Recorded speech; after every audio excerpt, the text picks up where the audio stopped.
உங்கள் கையிலே என்ன புத்தகம் வைத்துள்ளீர்கள்? பைபிளா, குரானா, கீதையா, என்ன புத்தகம்? அல்லது குருநானக் எழுதிய அந்த புத்தகமா?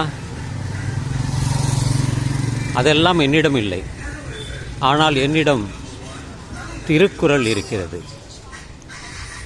எல்லா காலத்திற்கும் பொருத்தமான 1330 பாடல்கள் இருக்கிறது.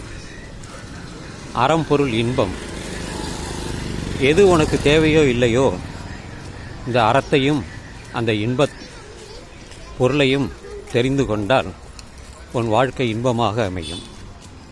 அறம் பொருள் இன்பம் இந்த 3 தான்.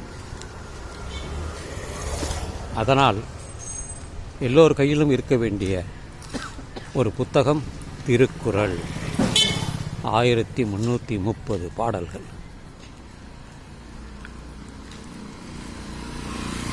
என் கையிலும் ஒரு புத்தகம் இருக்கிறது. அதுதான் இந்த திருக்குறள்.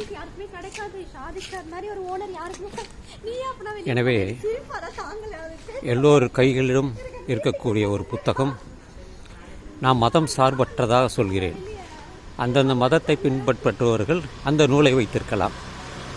ஆனால் எல்லோருக்குமே பொதுவாக இருக்கக்கூடிய நூல் திருக்குறள்.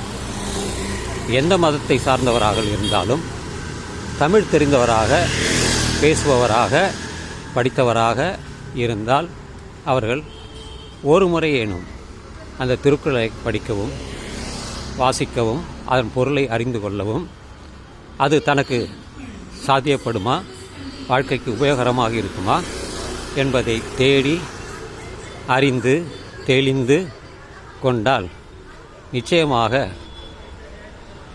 அந்த திருக்குறளில் இருக்கக்கூடிய அனைத்தும் வாழ்க்கைக்கு தேவை என்று கருதக்கூடிய அளவிற்கு அதில் அந்த அறச்சிந்தனையும் இருக்கிறது. மனதை தூண்டக்கூடிய விஷயங்களும் இருக்கிறது. எனவே தான் நான் பரிந்துரை செய்கிறேன் திருக்குறள். எப்பொழுதாவது சந்தேகம் கிடைத்தாலும் சரி, சந்தர்ப்பம் கிடைத்தாலும் சரி, எதையாவது படிக்க வேண்டும் என்று நினைத்தால் அதில் ஏதாவது ஒரு பக்கத்தை எடுத்து படியுங்கள், ஒரு அதிகாரத்தை எடுத்து படியுங்கள். 10 குறள் இருக்கிறது. எனவே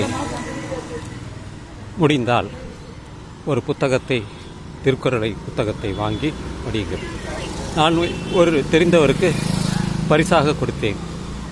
அதனால்தான் நான் இதை வலியுறுத்தி சொல்கிறேன்.